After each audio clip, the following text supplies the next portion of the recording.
அருள்நிறை அறிவராசன் கோரக்கர் ஆதிசங்கரர் ஜீவசமாதி பீடம் கோரக்கர் அறிவர் பள்ளி மூலை ஆற்றங்கரை வெளியநல்லூர் செய்யாறு வட்டம் 604 407.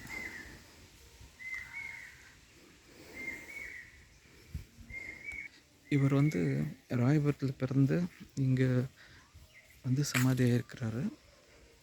இவர் சித்த மருத்துவரும் கூட. ஆசீவகத்தை பற்றி நிறைய ஆராய்ச்சி பண்ணியிருக்கிறாரு. நிறைய விஷயம் மக்களுக்கு சொல்லியிருக்கிறாரு. இவர் இருக்கிற இடம் பாருங்கள் எப்படி இருக்குது. ஃபுல்லாக தோப்பு நடுவே ஜீவசமாதி அமைந்திருக்கு. ஒரு மனிதர் கூட கிடையாது.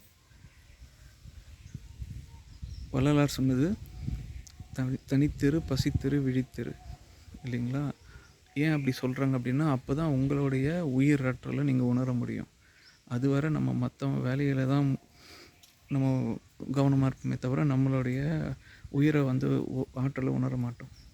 அதுக்காக இந்த வாசகம் சொன்னது.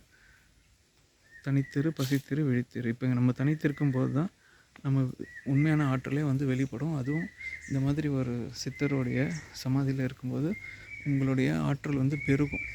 உங்களுடைய பாசிட்டிவ் வைப்ரேஷன்ஸ் உங்களால் உணர முடியும். இதுக்கு கூட பாருங்கள், நம்ம கூட நிறைய ஜீவராசி இருக்குது. அது மரம், செடி, கொடி, பறவைகள், சின்ன சின்ன விலங்குகள். அதுங்க அவங்களுக்குள்ளேயும் ஒரு உயிராற்றல் இருக்குது இல்லையா? அது நம்மளுடைய தோழமை பறைசாற்றுறது. அவங்களும் நம்மளுடைய ஃப்ரெண்ட்ஸ், நம்மளுடைய அங்கம்தான். இந்த பிரபஞ்சத்தில் இருக்கிற ஒரு அங்கம். எப்படி நம்ம வீட்டில் அண்ணன் தம்பிங்க, அக்கா தங்கச்சி இருக்காங்களோ, அதே மாதிரி இவங்களும் நம்ம கூட இருக்கிறவங்க. நம்ம இவங்களெல்லாம் மறந்துட்டோம் இல்லையா? நம்ம மேற்கத்திய கலாச்சாரம் போயிட்டு நம்ம சிட்டி லைஃப் பரபரப்பு வாழ்க்கையில் இருக்கோம். ஆனால் இந்த மாதிரி சூழலில் தான் நம்ம உணர முடியும்.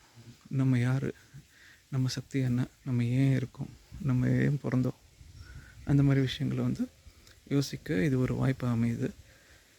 இவர் நமக்கு குருவாக நீங்கள் இவர் ஆதிசங்கரர் கோரக்கருடைய வழி வந்தவர். இவர் ஆசீவகத்தை பற்றி சொல்கிறாரு. அதையும் நீங்கள் கவனிங்க. அப்போது ஆன்மீகம்னா என்னன்னு தெரிய வரும்.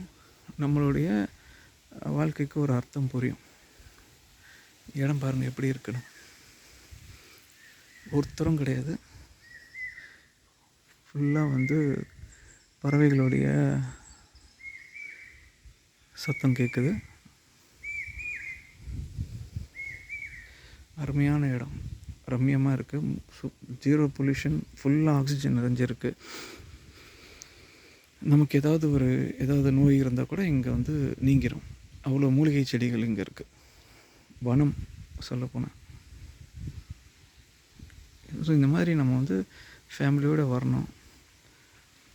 அவங்களுக்கும் நம்ம இதெல்லாம் காமிச்சு கொடுக்கணும். அப்போ தான் அடுத்த சந்ததி அட்லீஸ்ட் அவங்க இதெல்லாம் தெரிஞ்சுக்குவாங்க. சாட்டர்டே சண்டே சும்மா தியேட்டருக்கு போகிறோம், பீச்சுக்கு போகிறோம், பார்க் போகிறோம், அது ஒரு பகுதி இருக்க வேண்டியது தான். ஆனால் அதுவே முழு நேரமாக இல்லாமல் இதையும் நம்ம அப்பப்போ ஒரு 6 மாதத்துக்கு ஒரு முறையோ வருஷத்துக்கு ஒரு முறையோ பார்க்கணும். அப்போ பெற்றோர்களாக நம்ம தான் அடுத்த தலைமுறைக்கு சொல்லி தரணும். இல்லைன்னா அவங்க இயற்கையை விட்டு தள்ளி போயிடுவாங்க.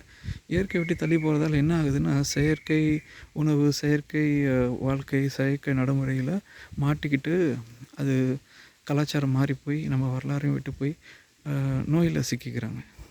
உணவு பாருங்கள், என்ன மாதிரி உணவு எடுக்கிறாங்க சொல்லி அதில் மாட்டிக்கிறாங்க. அப்புறம் நம்ம ஆற்றலை அவங்கள உணர மாட்டாங்க. சின்ன லைஃப்லேயே முடிஞ்சிடும். ஸோ இது அண்டவெளியோட கனெக்ட் பண்ணுற ஒரு விஷயம் இல்லைங்களா? இங்கே நீங்கள் தவம் பண்ணி பாருங்கள். உங்கள் ஆற்றல் நீங்கள் எவ்வளோ உணர முடியுன்றதை பாருங்கள். நன்றி, வணக்கம். நன்றி, வணக்கம்.